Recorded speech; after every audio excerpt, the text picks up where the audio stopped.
Bismillahirrahmanirrahim. Alhamdulillahirabbil alamin. Wassalatu wassalamu ala asyrafil anbiya'i wal mursalin sayyidina wa maulana Muhammad khataman nabiyyin wa ala alihi wa sahbihi ajma'in. Amma ba'du. Alhamdulillah. Kita melanjutkan pembahasan kajian kitab Safinatun Najah yang dikarang oleh Syekh Salim bin Abdullah bin Sumair rahimahumullahu taala. Dan kita di pembahasan tentang masalah udhurnya sholat. Dikatakan faslun a'dzarus shalah itnani. Udhurnya sholat ada dua. Udhur di sini maksudnya adalah udhur dan tidak dosa ketika dia terlambat untuk melaksanakan sholat. Bukan berarti tidak sholat sama sekali, tapi terlambat, jadi kelewat waktunya sudah. Nah, ini dia tidak dosa dengan beberapa masalah, tapi tetap wajib menggodoknya. Sebetulnya ada 4, tapi di sini ada 2. Yang pertama an-naumu, tertidur. Kalau misalkan orang tertidur sebelum masuk waktu, misal tidur sebelum zuhur, kemudian dia bangunnya setelah asar, setelah adzan asar, otomatis zuhurnya hilang. Maka tidak berdosa orang tersebut meninggalkan zuhur pada waktunya. Tapi begitu dia bangun, maka dia tetap wajib menggodok zuhurnya itu tadi ya. Atau tidur sebelum subuh, kemudian bangun sudah waktu duha, atau bangun sudah naik matahari. Ini juga ma'fu untuk dia, tidak dosa, tapi tetap wajib godok. Nah, kecuali kalau misalkan dia tidurnya sebelum waktu tersebut, yakin kalau saya tidur sekarang, maka saya tidak akan bangun kecuali lewat waktu. Misalkan malam begadang sampai menjelang subuh kurang berapa, anggaplah kurang setengah jam gitu ya, ngantuk nih. Kalau saya tidur sekarang, bangunnya pasti jam 6, jam 7, yakin. Nah, kalau seperti itu maka tidak boleh dia tidur, kecuali kalau tiba-tiba hilang gitu, duduk tahu-tahu tertidur, tidak sengaja, bukan sengaja dia berbaring di tempat tidurnya pakai selimut, kan ini sudah sengaja mau tidur kan. Nah, tapi tidak, tahu-tahu dia mungkin duduk nunggu subuh, tahu-tahu dia tertidur sampai menjelang naiknya matahari, maka tidak dosa dia tertidurnya tersebut asal sebelum waktu. Dan tidak yakin ya, tidak yakin kalau misalkan dia pasti kalau tidur sekarang saya bangunnya pasti kelewat waktu. Kalau itu maka tidak boleh dia tidur. Nah, kemudian kalau tidur setelah masuk waktu, maka ini misal setelah adzan zuhur dia tidur, belum sholat, bangunnya habis asar. Nah, ini dosa. Kalau seperti ini dosa. Kenapa? Sudah masuk waktu tidak segera sholat. Kalau memang mau tidur, wudhu dulu, sholat, kemudian tidur. Nah, jadi kalau sudah masuk waktu jangan. Nah, kemudian kalau kita melihat orang tidur setelah adzan, maka wajib bagi kita untuk membanguni orang tersebut. Kalau kita yakin orang ini wajib sholat, misal perempuan yang tidak haid atau nifas. Kalau istri kita haid atau nifas, dia tertidur setelah subuh misalkan, tidak wajib kita banguni. Kenapa? Karena kita banguni pun dia tidak wajib sholat ya. Tapi kalau misalkan membanguni teman kita atau keluarga kita sebelum adzan, ini hukumnya sunnah. Jadi sebelum adzan kurang 15 menit atau kurang 30 menit kita membanguni mereka, maka ini hukumnya adalah sunnah. Nah, jadi ini permasalahan tidur yang ma'fu dan yang tidak ma'fu, atau tidur yang terlambat sholatnya dan tidak dosa tapi tetap wajib qadha, sama tidur yang dia wajib qadha tetap tapi dosa karena meninggalkan sholat pada waktunya. Ada 2 macam tidur itu. Kemudian yang kedua adalah wan nisyan, lupa. Namanya orang kan kadang-kadang bisa lupa. Nah, ketika dia lupa belum sholat sampai kelewat waktu, baru ingat, oh iya saya tadi belum sholat zuhur, sedangkan sekarang sudah asar. maka dia wajib menggodok zuhurnya tersebut di samping nanti kemudian sholat asar pada waktunya itu. Dengan syarat lupanya ini bukan karena sesuatu yang tidak diperbolehkan di dalam syariat atau sesuatu yang tidak ada manfaatnya. Misal kita mungkin main permainan-permainan yang tidak ada manfaat atau lahu. Ya, permainan yang atau main game. Nah, main apa namanya, Mobile Legend atau apalah. Nah, ketika asik-asiknya main game itu tadi sampai lupa tidak sholat, ini haram. Tapi ketika dia kerja yang halal, mungkin saking asiknya kerja sampai lupa, ini tidak masalah. Tapi tetap wajib qadha. Jadi lupa pun ada dua macam. Lupa kalau ada penyebab dan penyebabnya tersebut adalah sesuatu yang dimakruhkan atau diharamkan atau sesuatu yang tidak manfaat seperti game tadi, maka dia dosa dengan meninggalkan sholat tersebut karena lupa. Tapi kalau karena sesuatu yang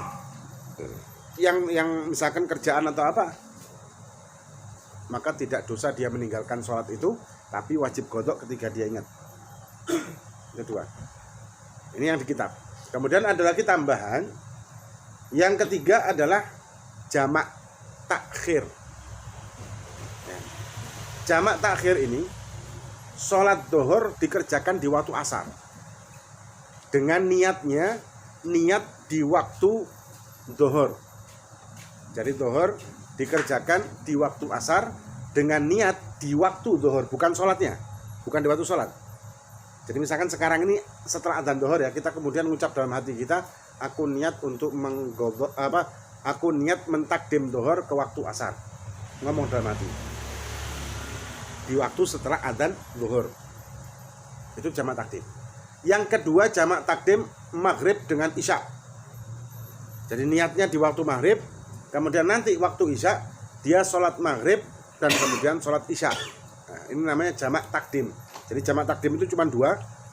Zuhur dikerjakan waktu asar atau maghrib dikerjakan waktu isya. Ini namanya jamak takdim. Takhir. Ya, dan itu ma'fu. Ya, mengakhirkan sholat itu ma'fu karena jamak itu tadi. Kemudian ada jamak takdim. Kalau jamak takdim sebaliknya. Sholat asar dikerjakan di waktu zuhur setelah selesai sholat zuhur. Jadi setelah selesai sholat zuhur, salam, kemudian langsung berdiri untuk takbiratul ihram sholat asar. Ini namanya jamak takdim. Nah, niat jamak takdimnya di dalam sholat zuhurnya. Ya, di dalam sholat zuhurnya. Beda dengan jamak takhir, niatnya di luar sholat. Tapi kalau jamak takdim, itu niatnya di dalam sholat. Nah, atau sholat isya dikerjakan di waktu maghrib setelah sholat maghrib. Dengan niatan jamak takdimnya di sholat maghrib. Nah, itu ma'fu.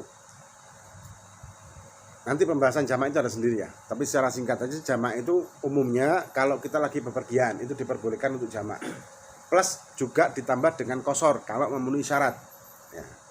Qashar itu apa? Memotong sholat 4 rakaat menjadi 2. Zuhur jadi 2, asar jadi 2, isya jadi 2. Cuman itu.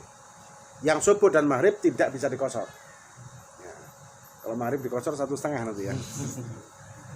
Nah, kemudian yang keempat, udzur sholat itu adalah mukroh. Apa mukroh? Ini dipaksa untuk meninggalkan sholat. Ketika dia dipaksa untuk meninggalkan sholat dengan ancaman, maka udzur bagi dia untuk tidak sholat pada waktunya.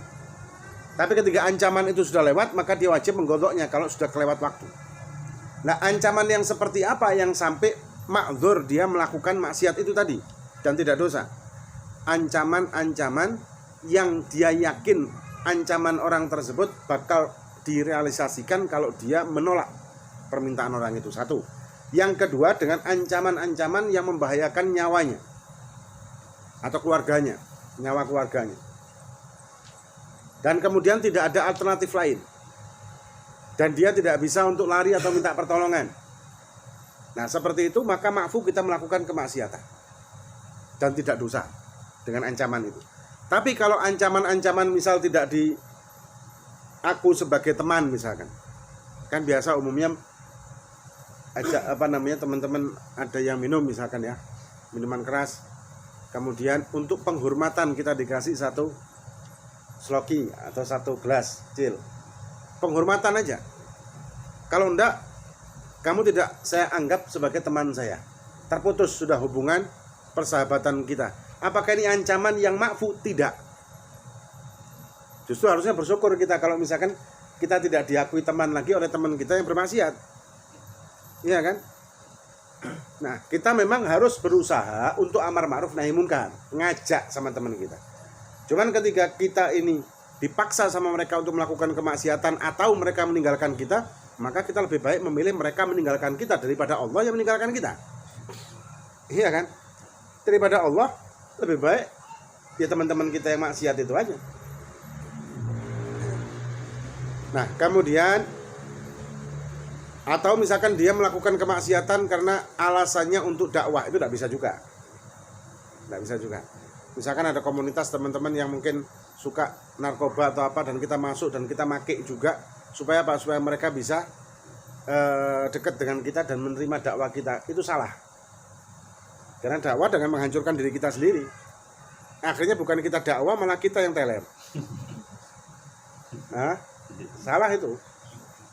Nah, kalau masuk ke tempat-tempat yang bukan tempat fitnah, misalkan kita masuk ke apa kelompok-kelompok atau teman-teman yang suka maksiat, kita masuk ke dia untuk ngajak dia, bolehlah. Tapi kalau ketika tempat tersebut adalah tempat yang semacam apa ya, semacam tempat-tempat maksiat yang sudah terkenal lah di situ. Ketika setiap siapa yang masuk pasti dituduh dengan tuduhan-tuduhan maksiat tersebut, maka kita justru harus menjauhinya. Ada hadisnya dari Nabi Muhammad SAW untuk kita menjauhi tempat-tempat yang menjadikan kita tertuduh nantinya. Nah, tapi kalau kumpulan-kumpulan teman yang biasa maksiat, kita kumpuli mereka dengan ngajak mereka, boleh, tidak apa-apa. Asal ada hasil. Kita tahu, kita bisa perkirakan. Kalau misalkan, tidak manfaat kayak ini.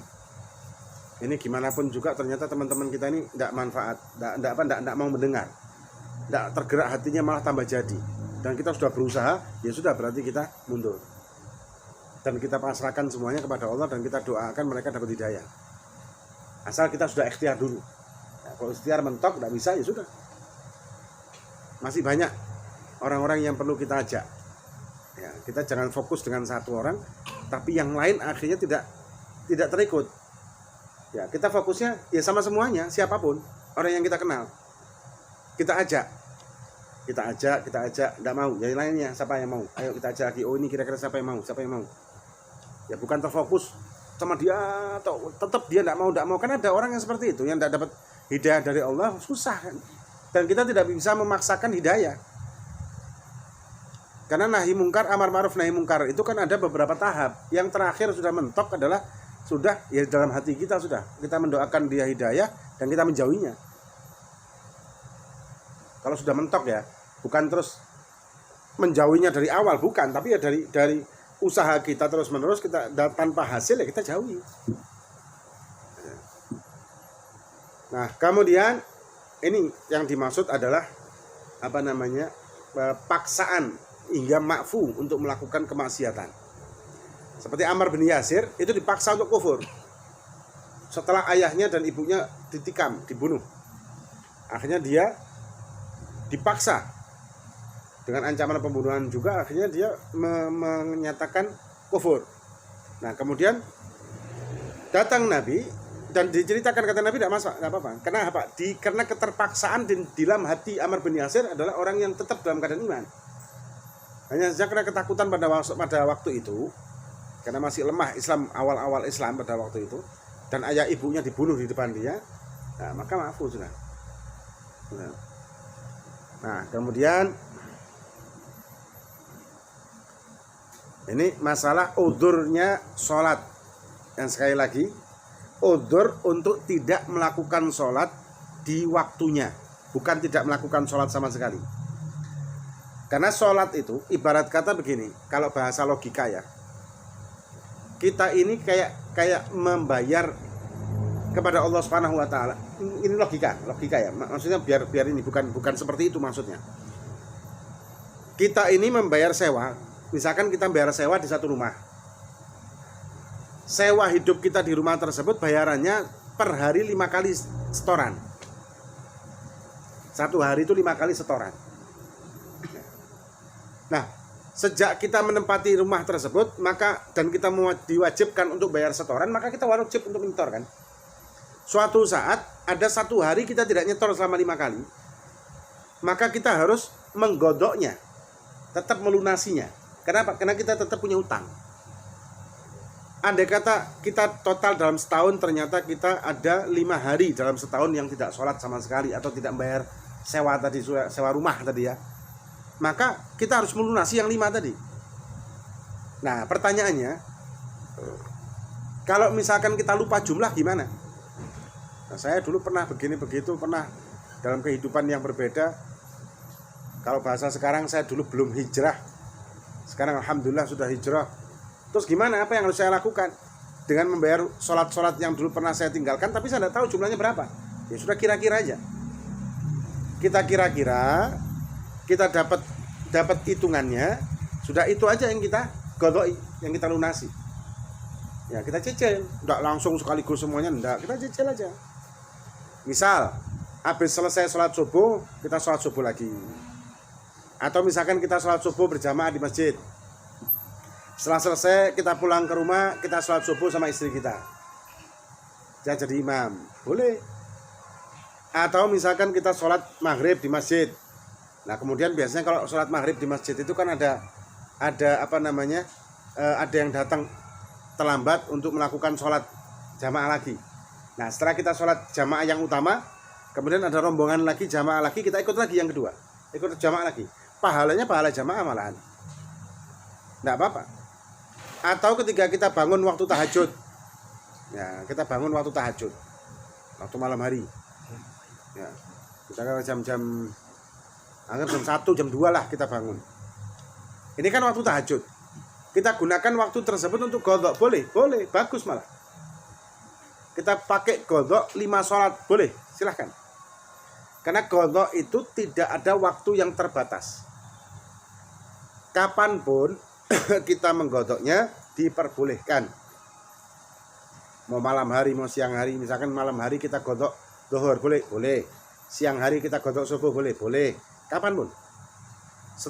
Setelah asar kita melakukan godok, boleh. So godok apa saja, silahkan. Kecuali satu waktu yang kita tidak boleh melakukan sholat apa saja selain tahiyat masjid, yaitu ketika khatib sedang berkhutbah Jum'ah, kita masuk ke dalam masjid, maka kita tidak diperkenankan untuk melakukan sholat apapun selain tahiyat masjid. Ya, termasuk godok. Ya, selain daripada itu bebas. Malah kalau misalkan kita godok subuh di belakang orang yang sholat taraweh, boleh tidak? Boleh. Imamnya usolli sunat taraweh, kita usolli fardhu subhi. Tidak apa-apa, malah lebih ringan. Kalau biasanya kalau kita itu godok sendirian, sholat sendirian, biasanya lebih berat. Biasanya gitu. Tapi kalau kita berjamaah itu lebih ringan. Lebih gampang, lebih enak gitu kan. Nah, maka kita gunakan sholat sunnah untuk niat kita, niat godok, dan itu hukumnya sah jamaahnya. Walaupun tanpa kunut ya, gak usah kunut. Kalau kunut malah jadi ribut nanti. Nah, ini aliran apa lagi nih gitu ya. Dan sholatnya sholat subuh kan 2 rakaat, sama-sama 2 rakaat. Sebenarnya kalau sholat dia misalkan godok, misalkan ya, ada orang sholat taraweh, kemudian dia di belakangnya sholat godok isya, boleh enggak? Boleh. Cuman masalahnya kalau imam itu salam, dia harus berdiri melanjutkan 2 rakaat.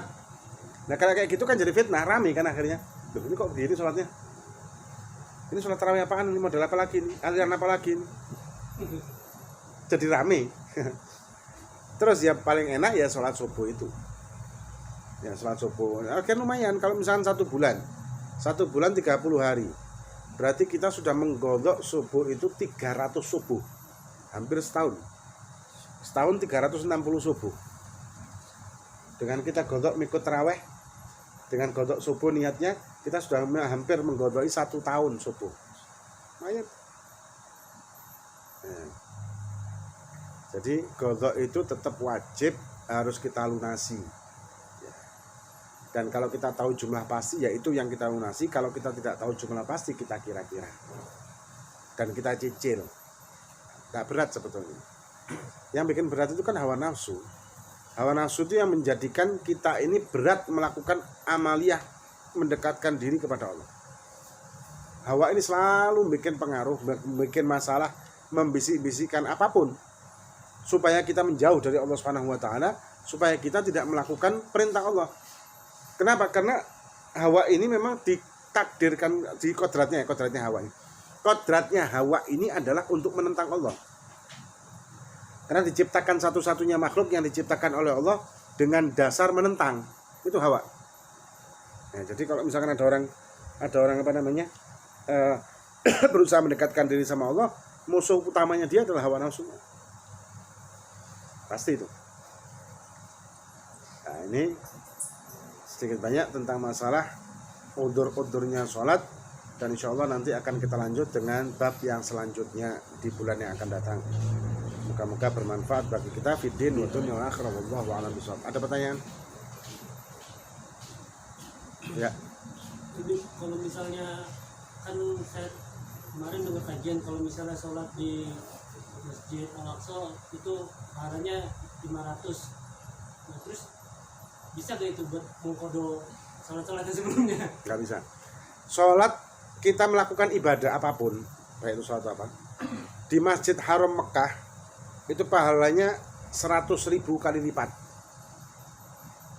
Di Masjid Madinah 10.000 kali lipat.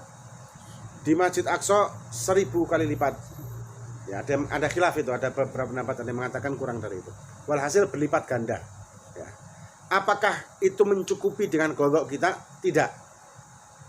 Itu hanya pahalanya, bukan utang kita.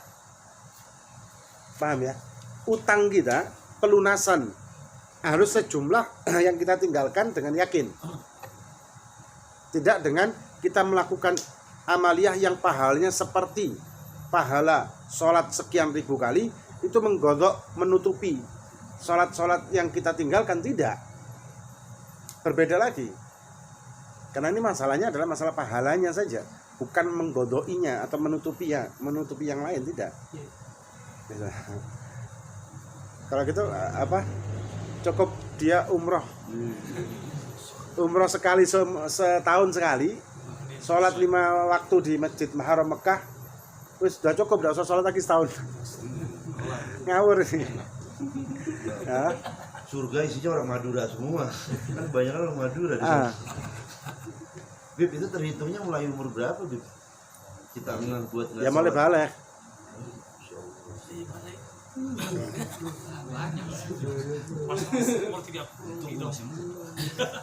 Untuk niatnya sendiri pakai bahasa Indonesia itu nggak apa-apa dalam hati misalnya. Niat sholat? Iya. Enggak, Niat harus bahasa Arab. Hah? Kodonya itu. Niat qadha itu sama dengan niat sholat.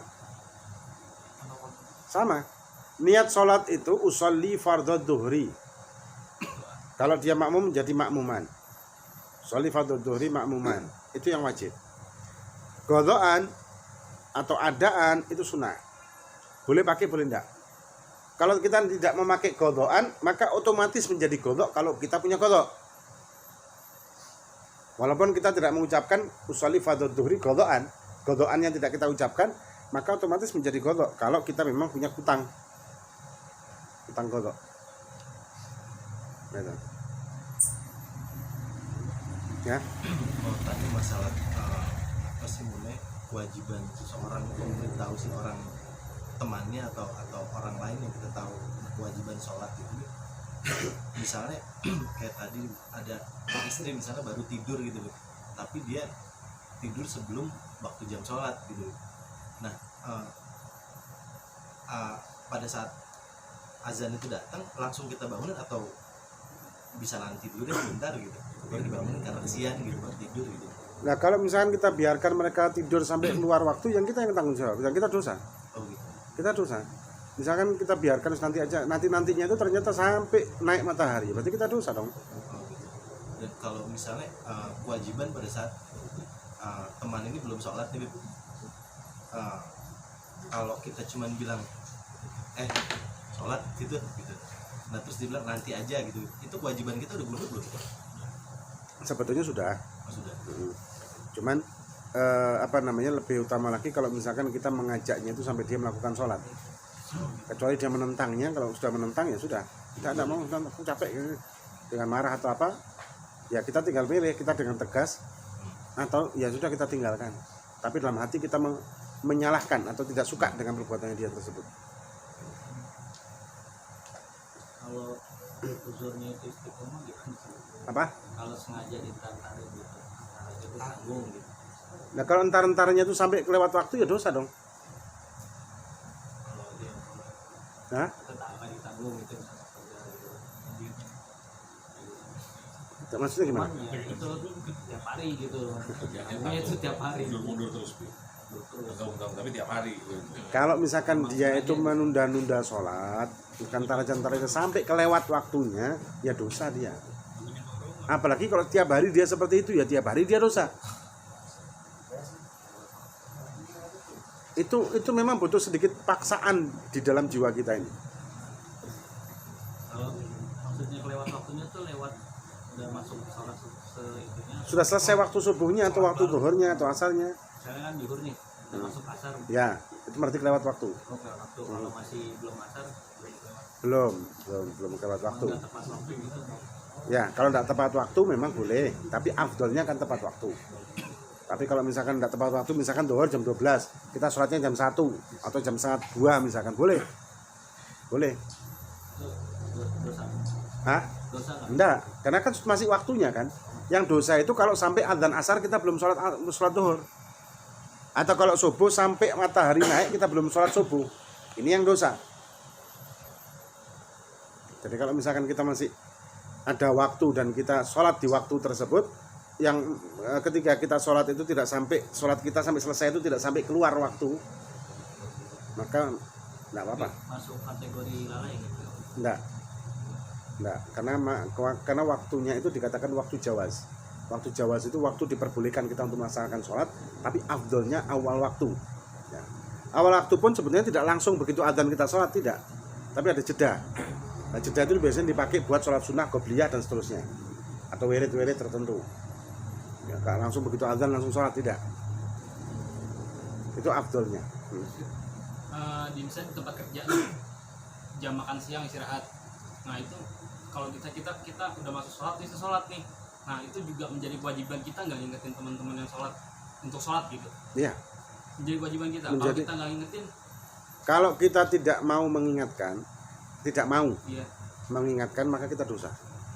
Tapi kalau kita tidak berani mengingatkan karena kita mungkin penakut atau bagaimana, maka cukup dalam hati kita. Dalam hati kita melihat teman kita tidak sholat padahal waktunya, maka kita dalam hati menentangnya. Kalau kita tidak berani.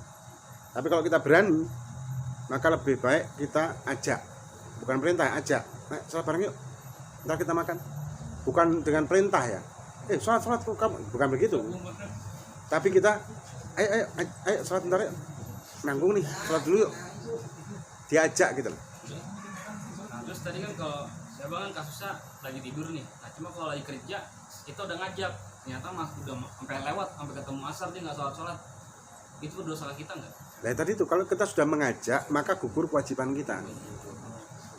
Kalau dia menentang, kecuali kalau misalkan keluarga kita yang menjadi bawahan kita, maksudnya keluarga yang menjadi tanggungan kita, keluarga yang menjadi tanggung jawab kita, maka kita harus menyuruhnya sampai dia melakukan. Kalau keluarga. Tapi kalau teman, istri, anak. Tapi kalau teman, ya 1 kali, 2 kali, 3 kali tetap dia tidak mau, ya sudah. Dalam hati kita menentang apa yang dia berbuat tersebut dan kita pasrahkan kepada Allah. Yang penting kita sudah ngajak. Nah kalau hukum lelaki itu sholat di masjid gimana?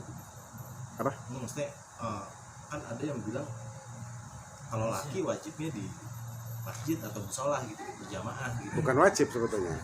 Enggak ya. Sholat di masjid untuk menghidupkan masjid, berjamaah di masjid, itu hukumnya fardu kifayah. Menghidupkan masjid itu fardu kifayah. Kalau sudah ada 2 orang yang melaksanakan sholat tersebut, memang gugur kewajiban atas yang lain. Nah, kita afdolnya kita sholat itu di masjid afdolnya. Kecuali kalau misalkan masjidnya jauh, kemudian kalau kita sholat di masjid istri kita enggak bisa jamaah misalkan gitu, maka kita berjamaah dengan istri di rumah dengan kondisi-kondisi tertentu. Ya, kondisi-kondisi tertentu. Ada lagi? Kalau kita berada di suatu tempat mungkin tapi kita nggak tahu waktunya sholat itu ya, jadi kayak harus aja terus waktu jamaah kita nggak tahu gitu. Kalau pakai feeling gitu boleh nggak? Berapa? Pakai feeling gitu loh, nggak masuk. Ya, kalau misalkan kita tidak tahu waktu maka kita harus bertanya. Kalau tidak mungkin bertanya, misalkan di tempat-tempat yang Nah, kayak di hutan gitu gitu. di hutan atau apa, maka kita memperkirakan dengan melihat tanda alam. Misalkan dengan lihat matahari arahnya kemana, atau kalau malam itu melihat ufuk. Ya biasanya orang-orang yang suka di hutan itu pasti tahu dengan tanda alam ini. Nah, kalau sudah kita punya keyakinan, oh matahari sepertinya sudah ke arah sini, berarti ini sudah zuhur. Punya keyakinan seperti itu, maka kita sholat. Nah, ketika kita sholat sudah makfu. Andai kata sholat kita tersebut ternyata belum waktu zuhur, maka kita selama tidak tahu maka makfu hukumnya. Tapi kalau misalkan kita suatu saat tahu, oh ternyata saya yang lakukan itu sholatnya bukan di waktu zuhur, maka kita menggodoinya saja. Lagi ini pengalaman saya pribadi. Jadi saya pulang kerja itu udah telat maghrib lah gitu, udah telat maghrib. Dan itu saya kondisi lupa. Jadi ketika saya lagi sholat ada yang nempuk saya nih. Itu jadi dia ngikut. Nah saya malah niat di awal malah apa ya? Saya niatnya sholat isya. Jadi dia agak bingung waktu itu. Jadi setelah salam dia bingung. Nanya ke saya akhirnya, Mas tadi sholat isya ya gitu. Padahal isya belum masuk. Nah itu gimana Bib? Karena dia makmum saya. Kalau misalkan tadi itu belum sholat isya, terus ente sholat isya gitu maksudnya. Ya sudah. Jadi saya nggak ngeliat jam lagi. Ya Datang sudah. karena takut udah telat ya akhirnya. Saya kira yang saya dengar di jalan itu aja najan isya karena saya nggak ngeliat jam lagi. Datang, saya wudhu, sholat, nah ada yang nempuk saya. Dia bingung tuh. Habis selesai salam, setelah saya habis dikir ya dikit, dia nanya saya akhirnya, Mas tadi Ya, sholat isya ya? berarti kita tahu bahwa saya ternyata sholat isya belum waktunya. Terus bagaimana? Maka sholat isya yang kita lakukan tadi itu menjadi godok, menutup godok. Kalau kita punya godok isya, itu menjadi pembayarnya. Terus kita sholat maghrib lagi, bukan sholat maghrib lagi, maka kita sholat maghrib pada waktu itu. Karena kan kita berarti kan belum sholat maghrib kan, maka kita ngulang sholat lagi dengan sholat maghrib. Ya, ketika Jadi kita saya pas ini saya bingung, belum bisa gitu.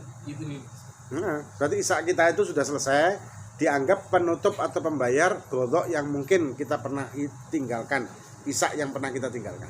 Kemudian kita sholat maghrib, ya, sholat maghrib. Ada lagi? Nah, ini di luar yang mampu kalau tadi seperti tentang ya kalau kadang kalau masjid ya ada yang udah sholat mau berapa dia sholat berjamaah kemudian kita nggak ikut jamaah itu kita sholat sendiri itu gimana tuh? Ada 3 pertanyaan satu itu kemudian yang kedua ada nggak ada yang berjamaah ada yang sholat tapi kita nggak mampu dengan waktu itu kemudian yang terakhir apa ya kalau misalkan dia ada sholatnya bukan sholat sunnah tapi dia di pojok nggak mau ada yang dia jadi imam jadi enggak jadi kalau ada yang datang nggak bisa ngomong ke dia itu tiga. Jadi kalau misalkan dia setelah sholat maghrib berjamaah, kemudian Sendiri. Ada jamaah cuma dia sholat sendiri. ya berarti dia meninggalkan fadilah jamaah. Lah ngapain juga? Nah kenapa dia tidak ikut jamaah? Ada jamaah sholat, dia tidak mau ikut tapi dia sholat sendiri. Ini ibarat kata ada pembagian hadiah 1 juta tapi dia tidak mau, maunya cuma 10.000. Lucu nggak ini? Ini ada pembagian 1 juta di sana. Enggak sih, saya sini aja 10.000 aja. Kan sayang banget kan? Nah kemudian yang kedua tadi apa? Ada yang kita telat datang bu ada yang sholat tapi dia nggak berjamaah dia sudah sholat sendiri kita nggak mampu juga dia itu sama dengan tadi meninggalkan itu ya juga. Enggak, lain. Kalau kita datang ke masjid selesai sholat semuanya terlambat, kita datang ke masjid. Kita lihat ada satu orang sholat, tapi kan kita nggak tahu dia sholat apa. Ya kalau dengan posisi seperti itu kita cari aja orang-orang yang belum sholat. Mungkin bisa kita ikut jamaah sama mereka. Tapi kalau tidak ada, ya sudah kita sholat sendiri. Kondisi seperti itu ketika kita datang ke masjid, jamaah sudah selesai. Nah kita tinggal nyari jamaah-jamaah yang diadakan lagi di masjid itu. Kalau tidak ada, maka ya sudah kita sholat sendiri terpaksa. Itu tidak apa-apa. Kemudian yang ketiga tadi, kalau misalkan dia sholat sendirian, sholat Dia mojok jadi biar nggak bisa di lah ngapain? grogi mungkin. Afdolnya sholat itu, kalau sholat sunnah atau sholat apapun di masjid ya, atau di tempat lain, afdolnya itu di depannya dia ini ada benda yang menghalanginya.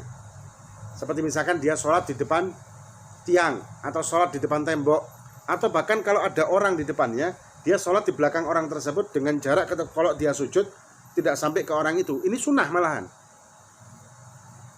Nah, ketika ada orang tersebut, dia noleh, ada orang sholat di belakangnya, terus dia pindah, sebetulnya tidak perlu pindah. Justru dengan adanya orang itu tadi, maka si yang sholat mendapatkan sunnah, dan kita tidak dosa. Yang dosa itu, kalau misalkan kita duduk atau melewati di batas sujudnya dia. Ini yang tidak boleh, yang haram. Tapi kalau di luar sujudnya dia, di luar batas, kalau dia sujud, di luarnya, maka tidak masalah. Dan afdolnya orang sholat itu merapat ke arah tembok atau arah dinding atau tiang atau apa saja, satu benda, dan dia sholat di belakang benda itu tadi. Itu afdolnya. Sutra. Apa? Pakai sutra. Sutra. Sutra. Pembatas. Apa saja, dinding atau mungkin tiang. Batasnya semana tuh? Batasnya kalau dia sujud tidak kepentok. Enggak, maksudnya tersebut batas itu berpis atau tingginya? Oh tingginya tidak banyak, satu dirok itu cukup. Atau dinding atau orang. Tapi kan kalau kayak tas itu kan mesti digeriin kah atau gitu? Ya tas, bisa juga tas. Atau mending daripada ribet begitu ada dinding, ke dinding aja merapat. Kenapa kita harus menjauh dari dinding? Iya kan lebih enak kan daripada ribet dengan bawaan-bawaan kita yang kita tumpuk di depan supaya bisa menjadi sahes atau penghalang itu tadi. Mending kita langsung aja ke tembok. Nah kalau yang lewat-lewat karena nggak tahu tuh gimana tuh? Kalau lewatnya itu, jadi kalau orang sholat kita lewat di batas sujudnya. Di batas kalau dia sujud itu di situ, kita lewat di sini, ini haram hukumnya. Tapi kalau di luarnya itu tidak apa-apa. Nah, Kalau nggak ada batasnya? kira-kira orang ini sujudnya di sini, maka batasnya di sini, kita yang lebihnya. Jadi kadang dia sholat di belakang nih, kan nggak ada batas sampai depan. Nah iya, kita kira-kira kalau dia sujud di mana? Oh masih satu ini ya. Pokoknya kalau dia sujud ini di sini, kita kan bisa ngira-ngira toh. Kalau dia sujud di sini, maka saya melewati di ke atas sujudnya dia. Di apa namanya? Berarti Di nggak depan. nggak sampai depan banget gitu kan? Berarti kalau misalnya ujung sejadah kita lewatin dari ujungnya nggak apa-apa. Tidak apa-apa. Di luar batas itu. Di luar batas sujudnya. Kita melewati di luar batas sujudnya itu boleh. Yang tidak boleh itu di batas kalau dia sujud.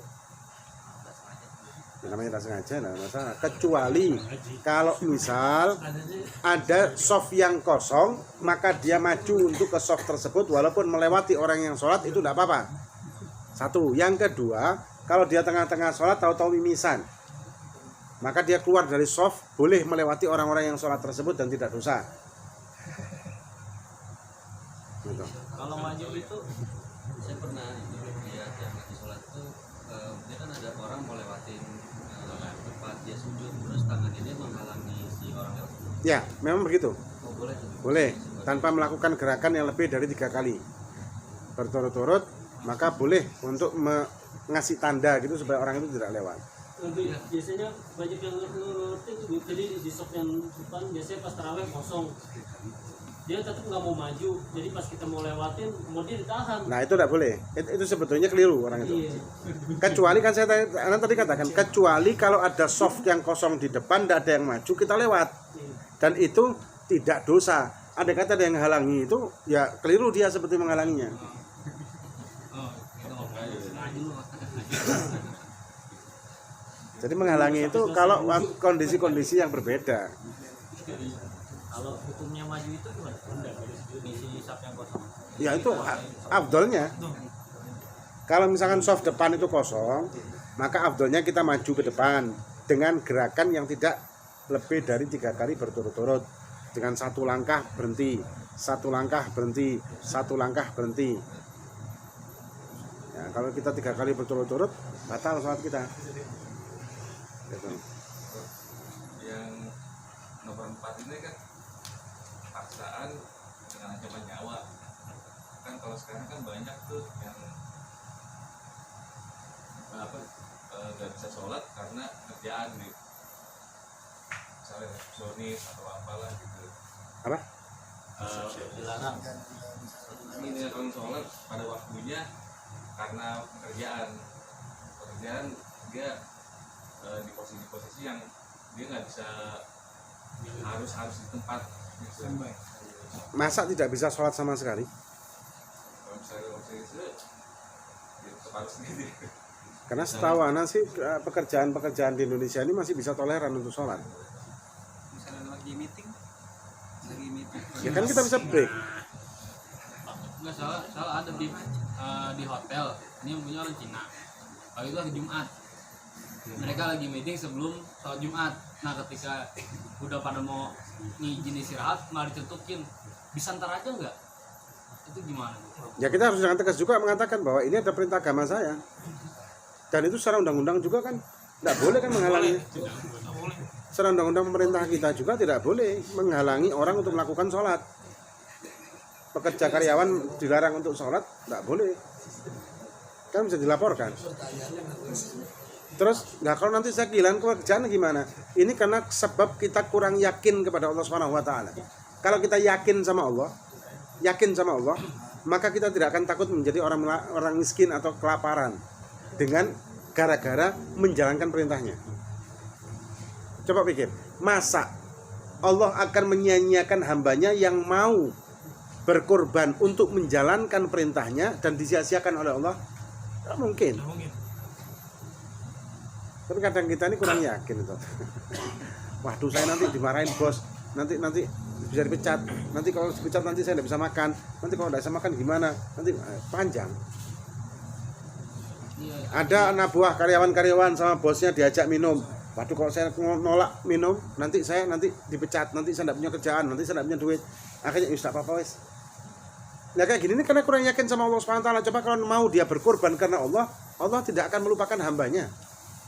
Asal kita yakin.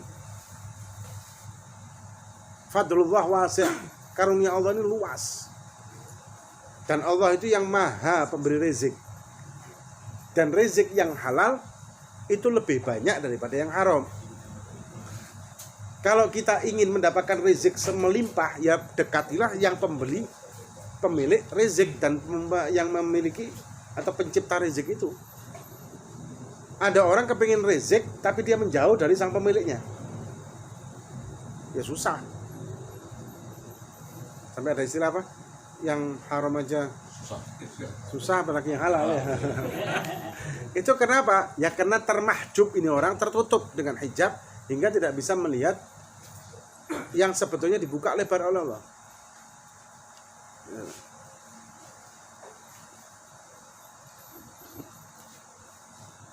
Ada lagi? Kalau misal ada larangan tapi kita boleh ke toilet gitu, jadi biasanya kalau mau Ada larangan apa ini? larangan buat sholat, Woi, ada larangan sholat ya kita laporin aja. larangan buat sholat tapi boleh ke toilet, jadi izin buat mau sholatnya izin ke toilet tuh gimana? Jadi tiap hari izin ke toilet buat sholat. Kalau misal ada memang seperti itu, maka kita boleh untuk melaporkan kan secara undang-undang, dan kita harus melawannya. melawannya dengan kita melaporkan. Yang kedua, kalau misalkan kita terpaksa dan kita izinnya ke toilet tapi padahal kita sholat, apakah dosa? Enggak, karena terpaksa tadi. Tapi sebetulnya kita harus tegas masalah ini. Urusan agama ini urusan yang tidak bisa ditoleran. Waktunya kita sholat ya sholat. Dan orang-orang bos-bos ini semuanya harus menyadari bahwa karyawannya kalau muslim ya harus juga dikasih toleransi untuk melaksanakan ibadahnya. Begitu juga agama lain. Kita orang Islam punya karyawan agama lain. Ketika agama lain, karyawan kita yang beragama lain melakukan ibadah di waktunya, ya kita harus mensilahkan. Tidak boleh kita ngelarang. Gitu kan? Itu baiknya tiap hari izin toilet atau mengkodoknya lawan. Baiknya kita kasih penjelasan sama mereka dan kita minta sama mereka untuk toleransi lah untuk masalah sholat. Bisa dibuat di restoran kayak gitu. Hah? Di restoran sih ini kerjanya kan. Nah iya, masa tidak mau menerima alasan sama sekali? Hah? Ya lo, salaman ya. Alah kaplong. Karena secara undang-undang juga kan tidak boleh kayak gitu. Pengusaha tidak memberikan waktu sholat bagi karyawan tidak boleh. Tidak boleh. Harus ada toleransi untuk melaksanakan, apalagi Jumatan. Memang ada beberapa pekerjaan yang tidak mungkin ditinggal sama sekali. Seperti kayak penjaga. Ya penjaga. Yang tidak mungkin kan ditinggal kalau Jumatan, untuk Jumatan. Maka itu maafu. Misalkan penjaga tentara atau apa, penjaga pos atau penjaga gudang atau satpam mungkin atau apa. Yang kalau dia tinggal dibobol maling ini kan. Nah, terus gimana? Ini maafu. Ini maafu. Selama dia kerja begitu terus, kenapa? Iya, ada maafu. Atau mungkin dia bisa gantian sama shift-shiftan sama teman-temannya kan bisa. Gantian, yang ini nanti sholat Jumat, ini sholat Zuhur. Nanti gantian. Nanti Jumat depan yang ini yang Jumatan, ini sholat Zuhur. Karena pekerjaan yang tidak mungkin ditinggal seperti itu. Tapi pekerjaan yang bisa ditinggal ya harus kita tinggal. Kalau Jumatan loh, ini bukan sholat 5 waktu loh ya, Jumatannya. Kalau sholat 5 waktu harus dikerjakan, tidak mungkin ditinggal. Hah? Masalah misalkan kan kalau kita punya benda tas atau kopi ataupun handphone sekali pun kita sholat terus banyak-banyak di antara untuk sama rekening tas itu boleh nggak? Boleh. Nggak jadi ya, sebagai batas itu gitu. Enggak. Jadi kita taruh di dada kita gitu kan. Kalau kita sujud ada di dada kita gitu kan. Nah ya. Kita sujud kan berarti ada di dada kita. Nah ya, enggak apa-apa. Takut hilang. HP taruh di situ. Tapi kalau waktu HP-nya bunyi jangan langsung diangkat. Halo, iya lagi sholat nih.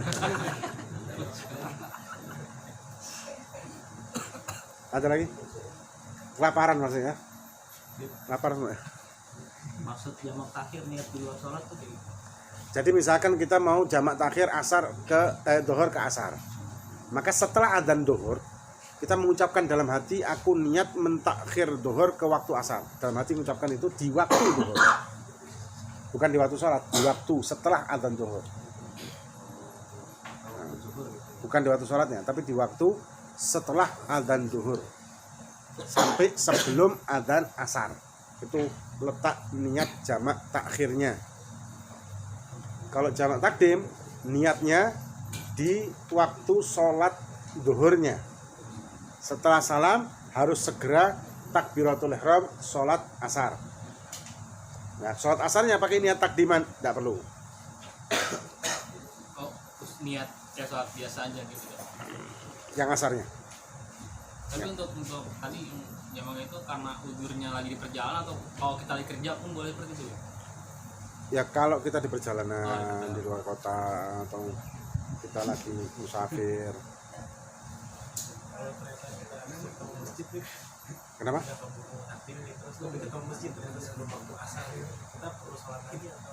Kalau sudah takdim, maksudnya takdim itu kan di awal.